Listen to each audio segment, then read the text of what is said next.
Polytechnic first year অর্থাৎ জেক্সপো এবং polytechnic second year অর্থাৎ ভোগলেটের তোমরা যারা অটো আপগ্রেডেশন করবে বা সিট বুকিং করবে, তো তোমাদের যে অটো আপগ্রেডেশনের ফুল প্রসেস, পেমেন্ট কিভাবে করবে, কত টাকা পেমেন্ট করতে হচ্ছে, তোমরা কারা এই অটো আপগ্রেডেশন করবে, সমস্ত ডিটেলস A to Z তোমাদেরকে এই ভিডিওতে দেখিয়ে দেবো। তো প্রথমেই দেখো, তোমরা যারা অটো আপগ্রেডেশন করবে তোমাদের প্রোফাইলটাকে লগ ইন করে নেবে। দিয়ে ভিউ অ্যালটমেন্ট অপশানে ক্লিক করলে তোমরা এরকম একটা অপশান পেয়ে যাবে। দেখো এখানে কিন্তু অটো আপগ্রেডেশন বা সিট বুকিং সম্পর্কে ডিটেলসে লেখা হয়েছে।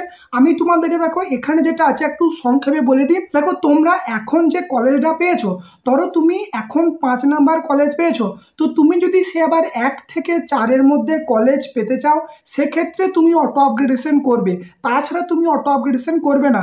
ধরো তোমার 5 নম্বর তুমি কলেজ পেয়েছো, সেটা যদি তোমার পছন্দ হয়ে যায়, তো তাহলে তুমি কিন্তু সেটাই অ্যাডমিশন নিয়ে নেবে, অটো আপগ্রেডেশন করার কোনো দরকার নাই। তো পছন্দ যদি না হয় সেক্ষেত্রে অটো আপগ্রেডেশন করতে পারো। আর অটো আপগ্রেডেশন করলে তুমি আগের কলেজ পাবে, পরের কলেজ কিন্তু তুমি পাবে না। মানে ধরো তুমি 5 নাম্বার কলেজ পেলে, তো সেক্ষেত্রে অটো আপগ্রেডেশন করলে 1 থেকে 4-এর মধ্যে কলেজ তুমি পেতে পারো। কিন্তু দেখো 5 নাম্বারের পরে যে কলেজগুলো আছে সেগুলো কিন্তু তুমি একটাও পাবে না, কারণ তোমার যেটা প্রথম পছন্দ তুমি প্রথমে চয়েস করেছিলে, তোমার যেটা সেকেন্ডে পছন্দ তুমি সেকেন্ডে চয়েস করেছিলে। এবং এখানে যেটা বলা হয়েছে, তোমরা যদি অটো আপগ্রেডেশন করো এবং অটো আপগ্রেডেশন করার পর তুমি যদি পরবর্তী ফেজে কোনো কলেজ না পাও, মানে সেকেন্ড ফেজে, সেক্ষেত্রে তুমি ফার্স্ট ফেজে যে কলেজ পেলে সেই কলেজে তুমি অ্যাডমিশন নিতে পারবে। কিন্তু তুমি যদি অটো আপগ্রেডেশন করার পর সেকেন্ড ফেজে কোনো কলেজ পেয়ে যাও নতুন, সেক্ষেত্রে তোমাকে ওই নতুন কলেজেই অ্যাডমিশন নিতে হবে, তাতে তোমার ভালো হোক বা মন্দ হোক। কিন্তু তুমি সেই আগের কলেজটা আর কখনোই ফিরে পাবে না যদি নতুন কলেজ পেয়ে যাও। এবং এক্ষেত্রে আরেকটা কথা বলা হয়েছে, তোমরা যদি কেউ অটো আপগ্রেডেশন করো, কোনো কলেজে ডকুমেন্টস ভেরিফিকেশন করার দরকার নেই, বা তোমরা কোনো পলিটেকনিকে কিন্তু কোথাও ভিজিট করার দরকার নেই। তোমরা শুধুমাত্র পরবর্তী ফেজের জন্য ওয়েট করো। তো প্রথমে এটা দেখো, অটো আপগ্রেডেশন করার জন্য এই যে click here to book seat now, এই অপশনে তোমাদেরকে ক্লিক করতে হবে। ক্লিক করার পরেই তোমরা কিন্তু পেমেন্টের পেজ পেয়ে যাবে। এখানে তোমাদের সমস্ত ডিটেলস থাকবে। এবং এক্ষেত্রে বলি, তোমাদের এই যে অটো আপগ্রেডেশন ফি, এটা কিন্তু 1000 টাকা হয়ে থাকে এবং এটা কিন্তু প্রতি বছরই সেম থাকে। এবং এখানে দেখো যেটা বলা হয়েছে, charge back and refund policy.